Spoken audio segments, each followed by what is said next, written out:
Hello guys, welcome back to another video. Today with a little recap of the last 2 months and this little Ficus Benjamina right here. What you can see right now is old footage 2 months ago. Basically what I did with this tree is prune it very severely back to a spot where I found it could work better with the taper. So what you can see right here is the somewhat original tree. It actually started a couple months earlier than that when I started to turn this into a root over rock project when I first repotted it into this pot.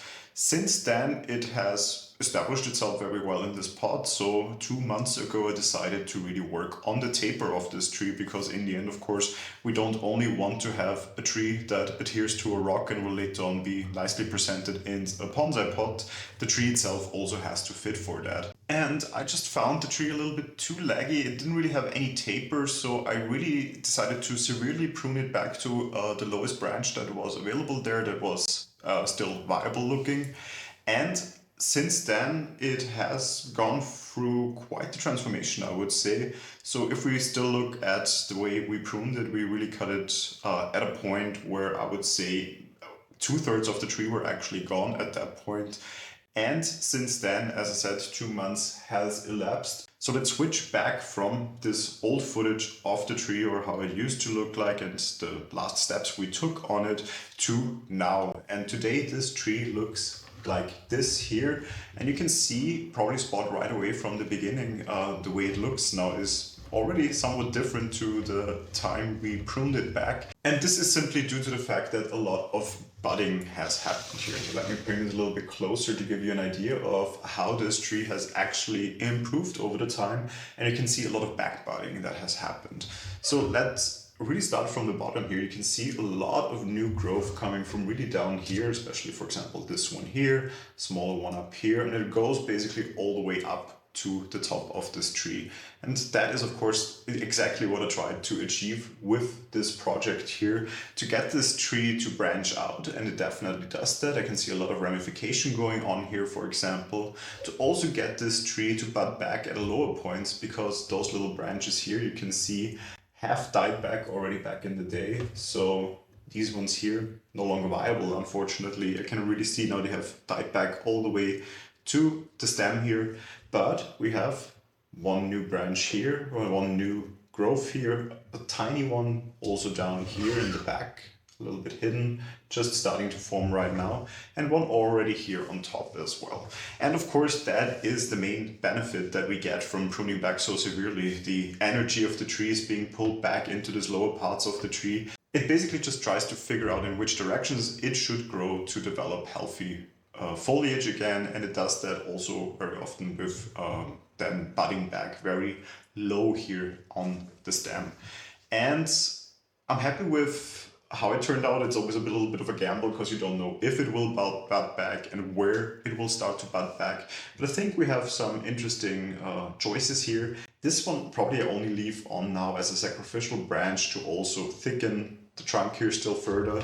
The same with the one down here. It's probably a bit too far down afterwards when we really talk about a final composition for this tree. And this one here unfortunately is an inner bend, so it also won't really work with the final result of the tree. But we have this tiny one here starting to form that definitely could be a nice little side branch here in the future.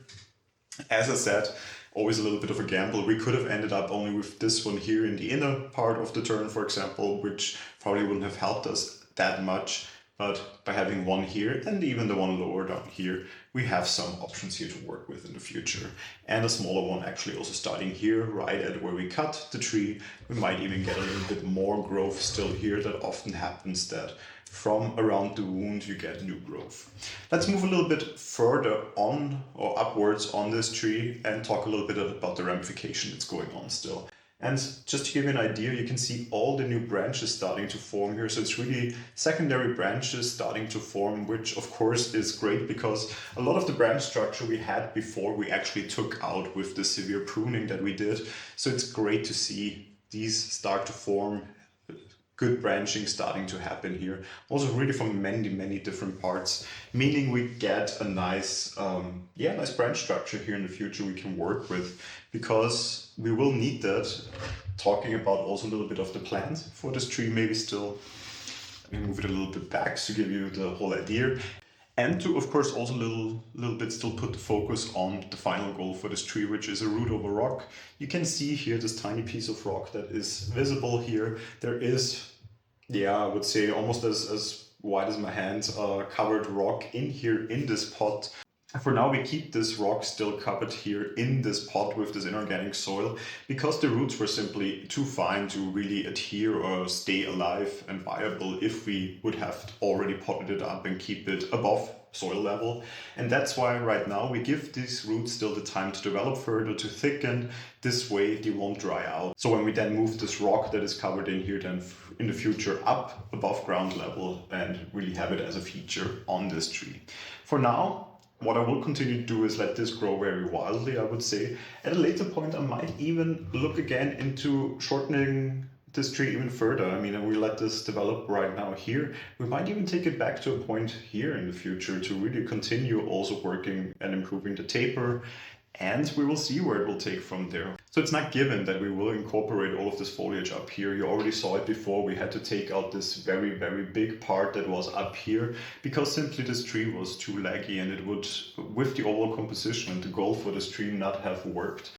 Because in the end, the goal is to have a root over rock tree here. If the tree itself is simply too high and it doesn't make sense with the overall composition, of course, then it doesn't make sense to have this tree on a rock. So we will continue working on this. As I said, I will let it grow freely now again. I would at least like to add another 20-30 centimeters of growth, so at least double this tree in height again, thickening the trunk with this also at the same time, and then we can talk again about cutting it back.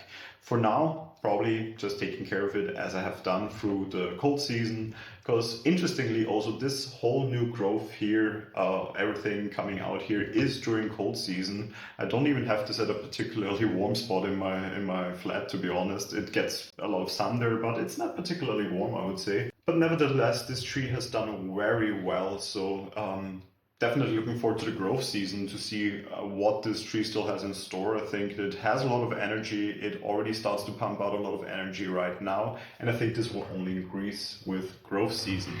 But for now, not much I want to actually work on this tree. I just want to give you a little bit of an update of what you can expect when you take out, I would say almost 60% of a tree in cold season at that, and how it will look like after a couple of weeks or months. As I said, it's been roughly 2 months now since I have taken out this big part of the tree, and the tree has bounced back. It's still full of energy. What I have to say, of course, when we did this tree was in a healthy state. So if you do this to a tree that's already health-wise not in the best state, it could be that the tree has not that much energy left to really do something like this with a lot of new growth and a lot of back budding.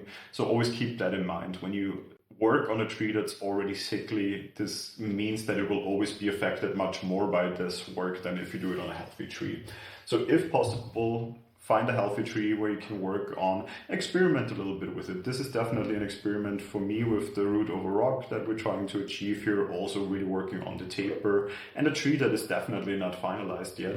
But I think as it has the need to grow anyway on this rock or together with this rock, it makes sense to also use a tree that is maybe not fully 100% finished yet and see it as an overall project. So we'll keep you updated on this probably by the end of growth season, seeing how much it has grown until then, and then also working a little bit on it again.